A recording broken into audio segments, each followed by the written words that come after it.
Hello and welcome to Satluj TV. My name is Layla Gulen and today I'm joined by former United States Congressman Trent Franks.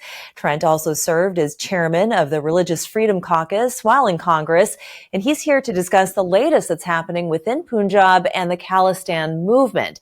You know, we've been following as tensions have been rising ever after New Delhi's recent decision to block Sikh pilgrims from crossing into Pakistan for Guru Nanak's birth anniversary.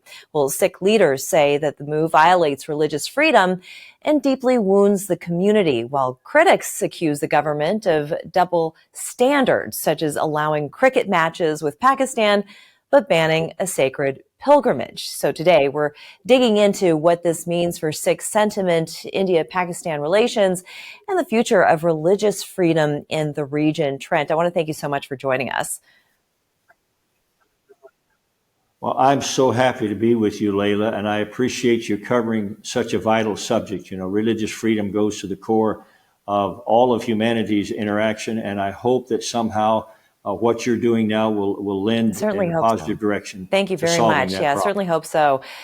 So at the heart of the dispute is the Kartarpur corridor, once hailed as a rare symbol of peace. Now it's being overshadowed by politics and security concerns. So how should governments balance national security with the right to religious freedom, especially for cross-border pilgrimages like Kartarpur?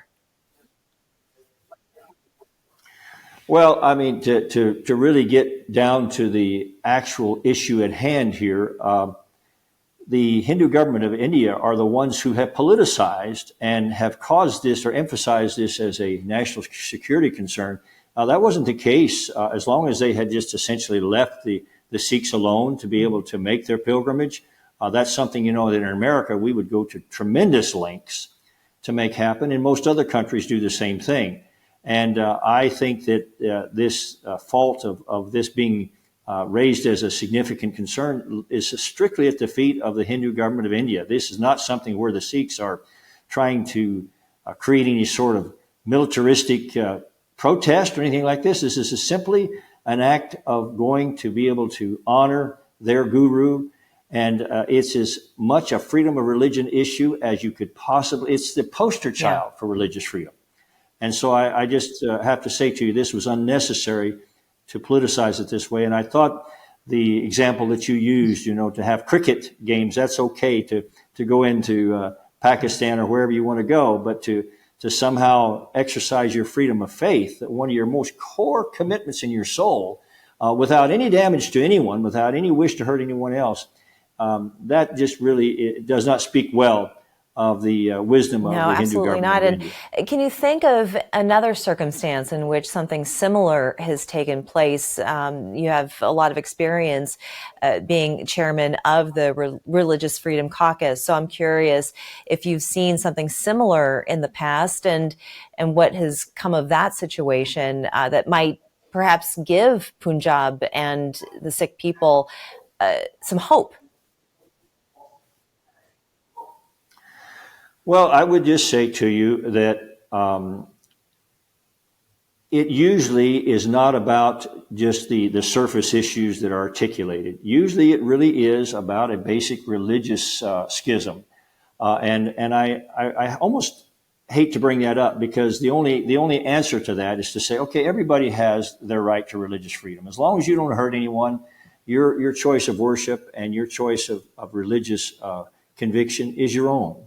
And if we would do that, it would avoid a lot of issues. But really, most of the time, there's this big schism. And if you look at the Sikh faith, they honor one God. They honor innocent human life.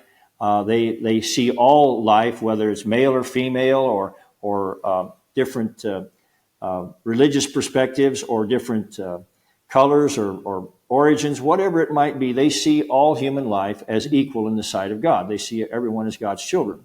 Whereas some of the other faith perspectives, even have the caste system and some of these other things that do not purport to that exactly. And there is, at such a fundamental basis, a conflict there. And the only answer to it, in my judgment, Layla, is this ideal of elevating religious freedom. We don't have to pretend we don't have differences. That's a big mistake. what we have to do is to be kind and decent to each other in spite of those differences. And that has been the same equation almost across the world, whether it's in Israel or whether it's, even in America, where we struggle here over some of the basic ideologies of the Judeo-Christian ethic of our country's origin, or if we see some of the newer faith perspectives beginning to compete with that. We don't have to compete with each other. What we have to say to each other is, all right, we don't all believe the same thing. We're not going to pretend that. We're not going to unify around one faith perspective. What we're going to do is we're going to unify around the ideal that everyone has a God-given right to have their own faith perspective. And I know that sounds so basic, but really we get off into these dangerous territories because we ignore the basics most of the time. Well, Punjab's chief minister accused the Indian government of hypocrisy, allowing cricket matches with Pakistan but banning Sikh religious travel. So it sounds like you would say that there is merit to that argument. Well, I think the guy hit it dead on. I don't want to say merit. I think he's right square in the bullseye when he says that. And the way he is really trying to articulate is, listen, we all of a sudden, we have this ecumenical ideal of being able to interact in terms of sports, something that is really at the bottom of the totem pole of really human survival. And yet, when it comes to religious freedom, one of the very basic things for all of a sudden now we're going to become very concerned about national security, and we're going to be concerned that this might turn into protest or divide the country. And it's an absolute hypocrisy, and I salute the minister there for pointing that out. It was a very good Indeed. Illustration. So this is only further amplifying the relationship between India and the Sikh community. But what do you think this ban means for that relationship, and how might it affect trust between Sikh leaders and New Delhi moving forward? Well, I think that probably your question is very appropriate, Layla, because I think that's where the Indian government is making their biggest mistake in trying to resist or stomp out religious freedom on the basis of the Sikh people, since there is this fundamental schism in the two faith perspectives. They are, I think, making a terrible mistake because they're actually fomenting division, and they're fomenting problems that would otherwise not exist. And if they're really concerned about religious freedom, like they say they are, then it has to be demonstrated. And if they do that, they will go a long way toward, I believe, underscoring their national security. Because fundamentally, if a country is terribly divided and feels ostracized between faith perspectives, that country doesn't have unity. And unity is a very vital component to national security. I mean, when we're all together and fighting together to protect our own country, we have a much greater opportunity to maintain national security than we do when we're divided. And everyone says, we got to be unified, but you can never be unified for unity's sake. You have to gather around some vital, fundamental points that everyone can agree on.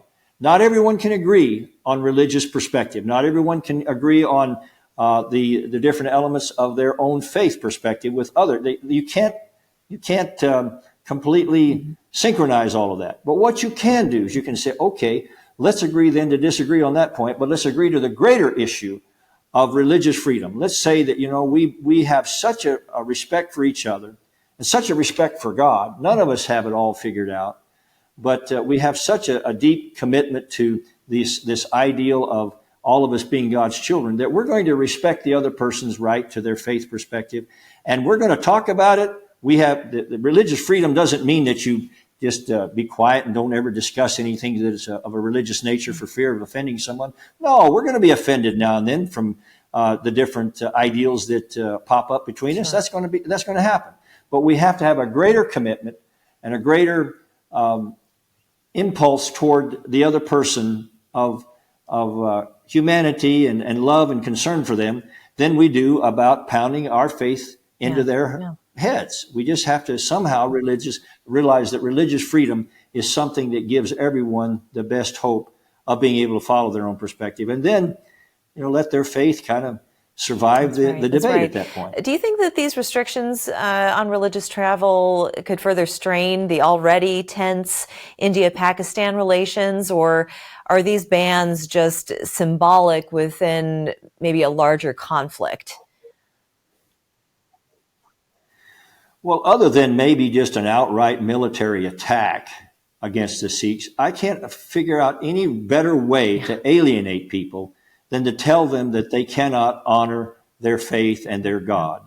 I mean, across the world, religious persecution has been kind of the story of some of the greatest ugliness that's ever occurred, and also the greatest victories that have ever occurred. When people rise up and are able to lay hold on their religious freedom, lay hold on their ability to worship God as they choose, it's a happy story most of the time.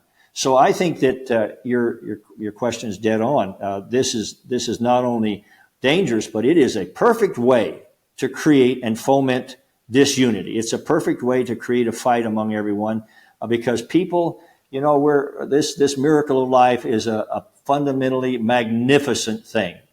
And we all look out at a trillion light years of stars that we can't, of course, see. And we all are amazed at the whole notion of creation. And we realize that there's something out there beyond time and space that spells God. And we wonder what that's all about. And none of us has a perfect answer, a perfect understanding of it. I don't think that's given to us by God to know what his ultimate purpose is. I come from a Christian perspective, but I absolutely embrace the Sikh people. I embrace any people on this earth because they're God's children. Now, do I think that we should all try to figure out the best way to pursue God the best we can? Sure, I do. And do I think that my faith is the best one? Of course I do. But my faith, Jesus said, "Behold, I stand at the door and knock. Not get out of the way. I'm coming through." We have to make sure that we love each other enough to respect each other's religious freedom, and to do otherwise is probably one of the greatest mechanisms for disunity, for contention, for violence, for anything. I mean, it's a very dangerous thing, and it doesn't have to be that way. We just got to be nice to each other. Well, here's a little bit of history. So since the Kartarpur corridor was celebrated as a rare peace initiative in 2019, I'm curious, how damaging is this ban to the corridor's credibility and even its long-term success? 2019 wasn't that long ago. Well, I think in the part that hurts me the most, Layla, is the fact that it seems like such a waste of all the goodwill that was achieved in this initiative. There's a lot of good things that have come from that. And if left to itself, I think it would continue to go in that direction. I think it could be a real blessing to the whole region, and to even the national construct that's in that region. So I think it's sad in a way. It's more heartbreaking than it is anything else that we all of a sudden we would take all of this accumulated goodwill and just cast it aside and try to politicize that whole corridor, and then say it's something, if you're traveling through there for religious purposes, now you can go to a basketball game, or or you can go to a cricket game, or you can go do somersaults in the field, but you cannot travel through here if you're trying to worship your God or to follow the tenets of your faith. And it really is something that somehow the Hindu government has to look past some of their own biases and say, hey, wait a minute. This is not only something that will be bad for our country, but it's an absolute disgrace that we are perpetrating that on innocent people. And ultimately, the whole world is watching.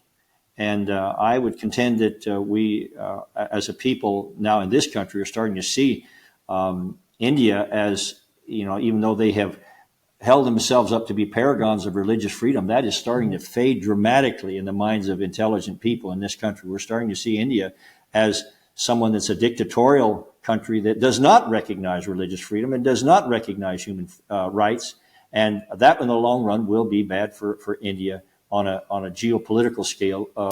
And let's stay on that for just a moment. So what do you think the president should do when dealing with India, knowing this fact, knowing the change that's taking place and what is currently happening within India? Well, I mean, there are several different facets through which the government of the United States has to interface with Right. the government of India, and Donald Trump is certainly dealing with India in some pretty dramatic ways. You know, the whole tariff circumstance having to do primarily with India's willingness Yeah. to buy Russian oil, and I won't get into try to expand the issue, but I would suggest to you that it's something that India tries to pretend that they're all friends of freedom and friends of the United States, and yet then they buy oil and sustain the war effort of Russia as they've invaded an innocent country in their immediate hemisphere.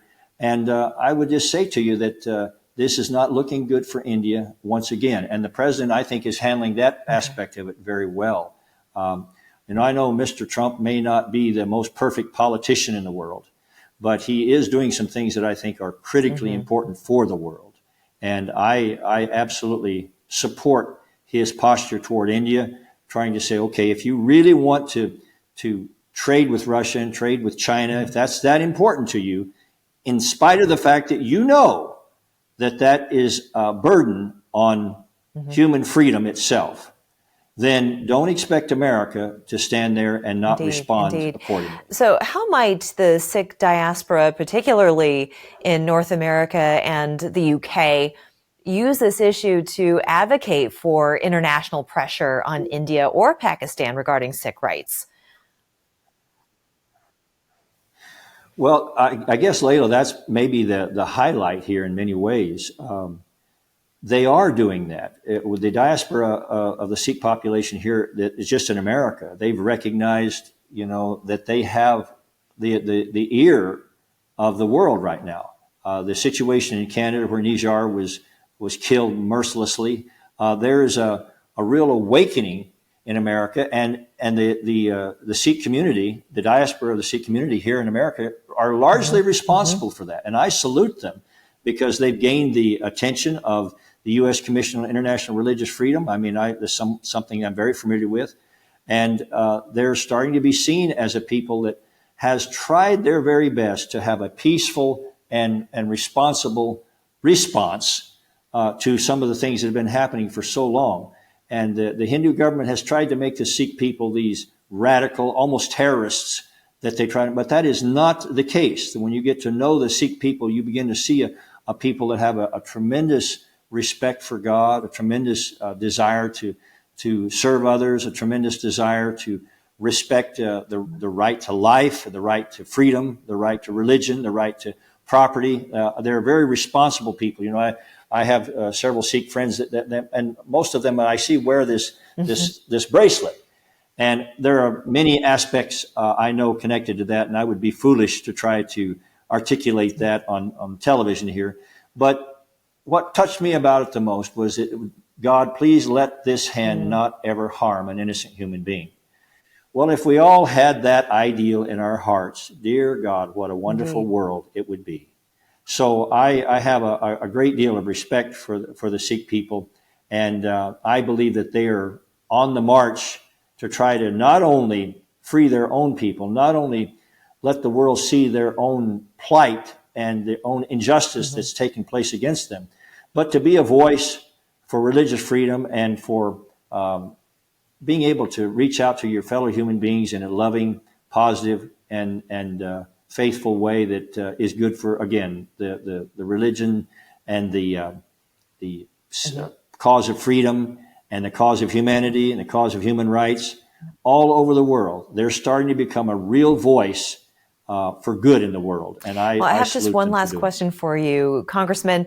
So looking forward, no one has a crystal ball, but what do you think, in your estimation, would be an appropriate response, reaction from the Sikh community to move forward, to move past this, to claim victory as it relates to that religious freedom? I mean, they've got quite a fight on their hands, but they are relentless and extremely hopeful, with a very short timeline of obtaining that freedom of community and culture. So what do you think that it would take for the community to move past this and to gain a foothold?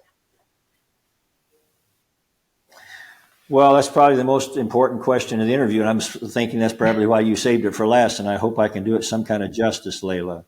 Um, the challenge that is before the Sikh community is very significant because they have every right to be angry. They have every right to be outraged at what's happening. But I think if they will continue to do what they're doing, telling the world their story, not only just in terms of the personal hope that they have of regaining their own place in the world, but as those that would project the ideal for religious freedom for everyone. If they use their platform that they're gaining now more and more to advocate religious freedom for everyone, I think they're going to gain the support of the greater world community. I know that's happening here in America. I think Congress is beginning to see that. They're beginning to see that India has not lived up to its, the Hindu government of India has not lived up to its stated lofty goals of human rights and religious freedom. And if the Sikh people don't resort to violence, if they simply begin to emphasize their story and to show who they are, and to articulate the ideal of human freedom for everyone in a loving way that recognizes the human dignity and the imago Dei of every human soul. I truly believe that they will come out of this victoriously, and I believe that they will ultimately see the Hindu government of India hopefully see the error of their ways and join the effort for all of us to try to just be able to walk each other home while there's time on this earth to do so. Well, Congressman Trent Franks, I want to thank you so much for joining us today. Well, it's certainly been my honor, Layla, and I appreciate what you're doing. And God bless America. Indeed. God Thank bless you the whole again. world. A very interesting conversation. That's going to wrap it up for us here on Satluj TV. I'm Layla Gulen.